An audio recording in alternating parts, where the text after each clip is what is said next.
Hi, welcome to Classic Car Cave. So I've just had a chat with Max. It's Sunday. Yesterday I had to take up the pressure plate and the wok to go on the end of the clutch and a few bits and pieces. So he's finished the engine up. I'm going to pick it up tomorrow after 2 o'clock. Amir is back tomorrow night, but doesn't get here till quite late, 10 o'clock-ish. So Tuesday we can start putting the engine back in. Now, I know I have a lot of projects, but this has to take priority at the moment. Perhaps changing the wheels, which will only take 10-15 minutes on the tractor because they're the wrong way around. But this has to take priority. And the reason for that is we're booked for the Red Bull Ring for the Ventilspiel, the hotel and so on. And as I say, my co-driver in this is coming from Dubai anyway. So we're all booked up. So the problem is it's a brand new engine, or we've got new forged pistons and all kinds of stuff. I'll go through it all when the engine comes. But we'll need to run the engine in because obviously it's going to be pretty stiff initially. So I need to get some kilometres on it, possibly a couple of hundred kilometres at least, to free it up a little bit. And then, of course, then we'd have to service it, put new oil in it, get rid of all the crap that's in it coming off the engine, swarf and so on. So unfortunately it's not a massive job on this because the car's cut away and it's got a carbon fibre front and bonnet. It's quite easy to get on with. So we'll get this back together, get it all jacked up, get it back together, and luckily quite close to me, about 30 kilometres away, is a small drift circuit. It's not particularly good. It's very windy, but I can keep it below sort of 2000 RPM, something like that. I'll ask Max what we should kind of do with it, and I can rent it for about 3.5 hours for about €100. So what we'll do is just drive it around there, and when Alex comes over with his 2 kids in a couple of weeks' time, we'll take it again and give it some more. So we really need to run the engine in, and so the sooner we get it now and get all the issues and problems sorted out, because no doubt there'll be little issues that need to be fixed, and we can really go through and nut and bolt the car together and make sure everything's right.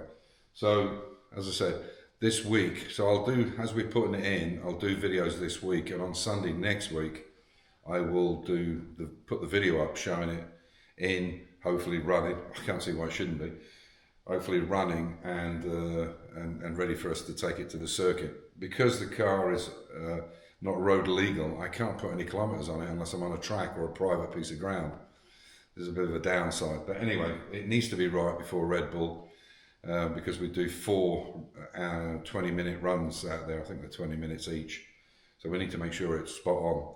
But I'm absolutely sure with Max's work, the engine will be really good, and it won't be as tight as it was. It wasn't just tight.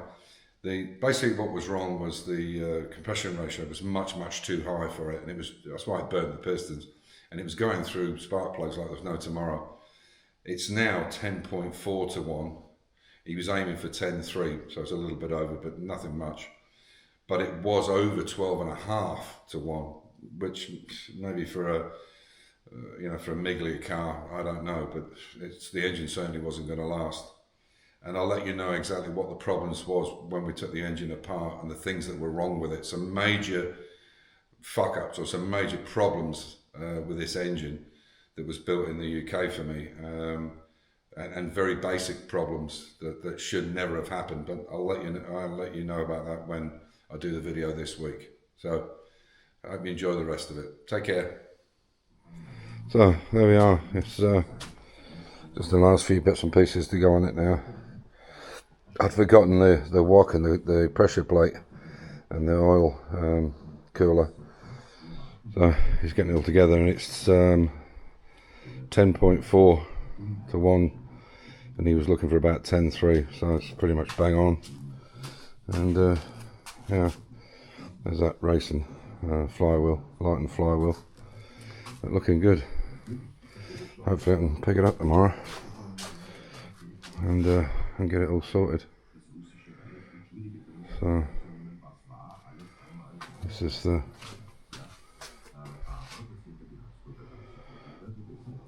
the water flow. Looking good though.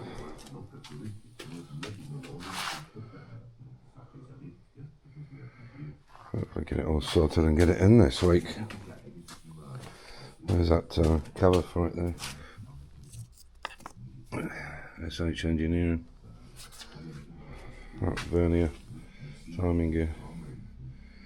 Okay, so we'll see what happens. This one. So this is catastrophic for sure. But you see the same damage here. Yeah, on the skirt of the piston. Yeah. This is starting, and on this, the ring doesn't move anymore. Yeah. Because the aluminium closes the gap. Yeah. Yeah. So it doesn't work anymore. Also here is not the second ring is moving, but the first one is solid. Yeah. solid, Seized. yeah. And also the clutch is badly burned. Yeah. And I removed all the seal rings and the gaskets, the bearings. You see this? All this, yeah. So it's completely no. And you're saying that center strap, you have to adjust the. I shortened the depths on the side on the thrust washers. On the thrust washers, yeah. Which is, only by 2 millimeters. Yeah, which is why you think it wasn't put. The other set weren't put in, right? It can only be the only thing because you're not touching the main center strap from MED. You're adjusting the washers, aren't you? Or you're adjusting the thrust washers to go in. I put in a new set completely. Yeah, I mean, to be honest, it wouldn't have lasted much longer anyway, would it? No, not really. Yeah. If we'd have kept going with it, even if this hadn't have failed. Here the seal rings are new now. Yeah, because it was pissing oil in there. Yeah, it was completely full with oil.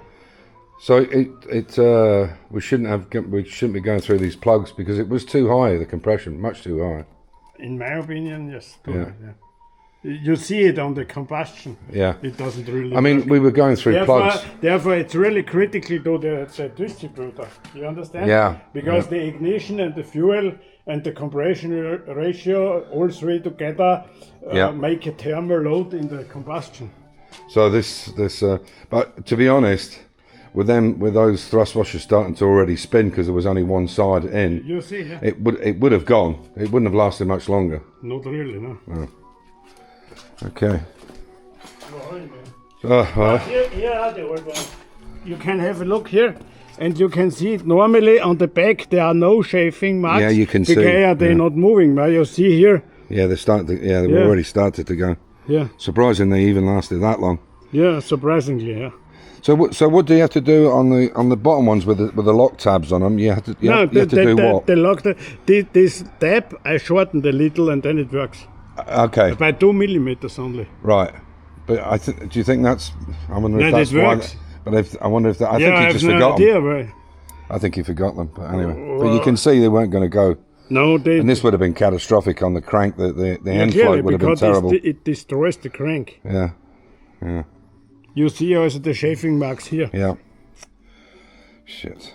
Well, let's hope we'll get some longevity. You see here it chafed that there's a rip now. Oh yeah, I can see it. On this one, which does not, this is the load side and this is the other side. Yeah, the copper against it. This way. Yeah. Yeah. And you can see that this has moved. Yeah. That's really bad. Right. Okay. Well, as I said, hopefully we'll get some nice longevity out of it. On the gearbox before, this board you used to fix the exhaust pipe here. Right. But this goes loose very easily. So I modified this to make a bracket. If the exhaust pipe goes down here, you can make a bracket from here to here. So the point is that this bracket can move if the exhaust pipe extends and due to here. Rather than losing on the if you diff, fix it here, it will break the connections every time. Yeah. You make a bracket here. Yeah. From this point to the exhaust pipe. Yeah. And then if it gets longer due to heat, it can expand and then contract. Yeah. And contract. Yeah. Brilliant. Brilliant. Okay. Good.